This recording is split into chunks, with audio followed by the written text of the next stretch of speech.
So there are lots of opportunities emerging, and the current R&D projects that we're working on are the enablers for these solutions. We're finding that there's considerable interest now amongst developers and builders of commercial buildings. I've been involved with timber research really from the late 80s, and 10 years ago I could go and talk to the likes of Lend-Lease in Sydney and start talking about the use of timber and how wonderful it would be to put some timber buildings in, and their eyes would glaze over and they'd wonder what I'd been smoking. Those guys are now coming to us and saying, how can we partner with you, because we see a niche market, an emerging market for these types of buildings. The green building credentials are big drivers for this, as they have been in Europe. And so we're getting developers and leading architects and engineers now really interested in the use of these things. So a part of the R&D project is to create the enablers for them so they can utilise timber in these engineered prefab systems. But one of the most interesting parts of our research hasn't been so much the engineering solutions. In a sense, that's the easiest part of it. One of the students, in fact, there's another student that's not attached to the STIC project that's on a PhD scholarship that Forestry and Wood Products are funding, and these two students are working together at UTS in a complementary fashion. But what we've recognised is the fact that the biggest obstacles are not the technical ones. They have to do with the way the industries interact with one another, the timber industry with the construction industry with developers. So let's look at the drivers. You've got a strong international demand for low to medium-rise residential commercial buildings as a result of demographic changes. We've got a demand and a push for sustainable buildings, renewable materials and reduced CO2.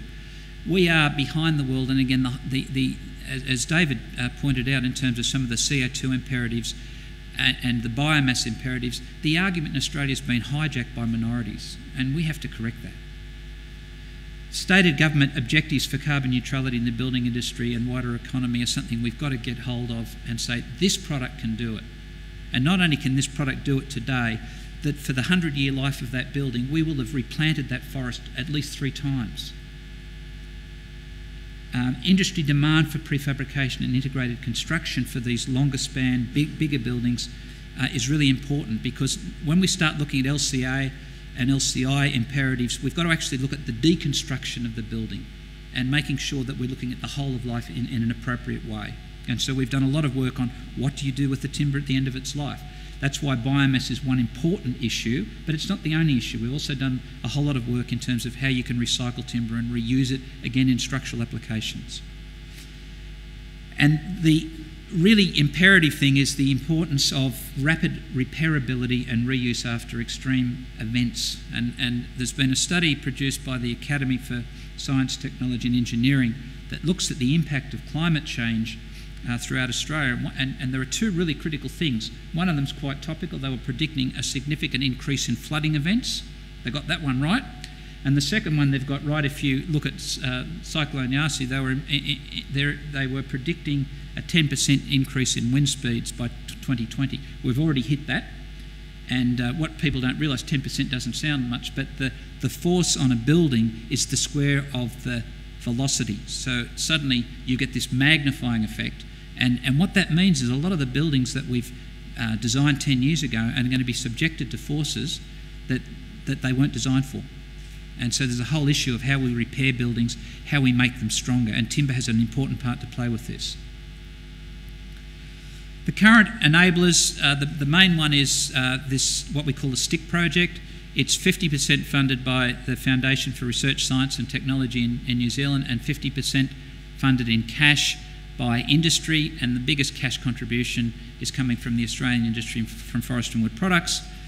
So it's a co-funded model, and it's a research consortia with 3 providers, which is Auckland University, University of Canterbury and Christchurch, and UTS.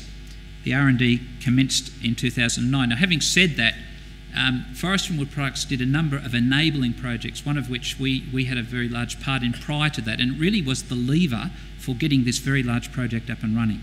So the market development focus in New Zealand is on 6 to 8 storey timber buildings, seismic performance requirements, and given the fact that a lot of this work's being done in Christchurch, that's a really big agenda at the moment for the New Zealand government. This technology is opening up a way to actually have, I'll use the term loosely, but seismic proof. They're seismic resistant buildings. They're buildings that don't collapse under a seismic event.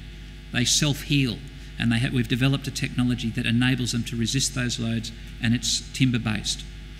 In Australia, we're looking at lower rise, mainly due to the fire imperatives. We can fire engineer our buildings, but we're not so much interested, or we're not so much concerned about seismic. We're more interested in gravity and wind events. So we've got 3 programs. One looks at our roof systems, predominantly how we join bits of timber together and make buildings like that Moat building. The second one is floors, which is what we're doing at UTS. So we're looking at a whole lot of different hybrid options, meeting not just the structural needs, but also fire, acoustic and vibration. And the one thing that we've done in the UTS program, which undergirds all of the programs, we've got one of our PhD students who actually comes from a non-engineering background. He comes from a project management background. And so his focus is really much on developing the business models. And then the third objective is these wall and frame systems and this, what I call the self-healing system that's being done at Canterbury. So the challenges that we're facing are this. Most timber materials, notably, particularly our engineered wood products, are produced as generic products. It's what I call a commodity approach, or the sausage factory, rather than value-added building solutions. And if you go to an LVL plant, it's highly mechanised and it produces LVL at a continuous pace. And it's brilliant, but then what happens when it gets out the back door is often forgotten about. So there's no partnering for what happens beyond that. The fabrication capacity in Australia that's required to produce the sort of building elements that we're talking about is extremely limited, very small and somewhat fragmented. And there's this total lack of integration of production, prefabrication, design, supply and construction. So we need what we call a vertical integrated or integration of solutions approach.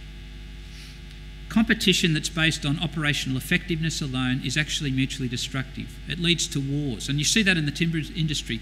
I work with timber companies all the time, and they're fighting one another rather than realising that the enemy is the steel or the concrete industry. But unfortunately, if we go in this model of operational effectiveness, we will tend to look in and fight amongst ourselves rather than look at expanding the market. Upstream vertical integration, either through ownership or alliances, new collaborations and solution provider models that ensures a reliable supply, greater cost control and pricing power, and ability to maximise gross margins right throughout the supply chain to the finished building.